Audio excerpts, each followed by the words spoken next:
Ասեք ինչու է քվեաթերթիկների պահման վայրը դուրս մնացել տեսահսկման այդ հատվածից, պատուհանագորքին է դրված, որը ուղղակի մենք տեղ չունենք քվեաթերթիկները, ուղղակի տեղ հարմարեցրեցինք, բայց երևում է ինքը կամերայից։ Առաջին պատուհանի տարածքը չի երևում։ Շնորհացած ստուգել են, ասել են նորմալ է, մեզ մոտ խնդիր չեն գրանցել, տենց դրա համար թողել ենք։ Կենտրոնականից հարցում ենք նարել էլի, որ նորմալ է, մեր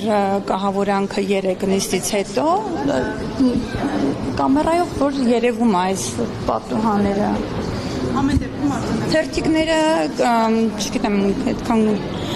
տեսանելի վայրում ունենք էլ, կարևոր է այստեղ մերների համար մեր ցուցակները երևում է, սեղանները, կամերան ամեն ինչի տակից երևում է։ Եթե համարում եք խնդիր, ինչ ասեմ, բայց կարևոր է մենք խնդիր չենք ունեցել այստեղ։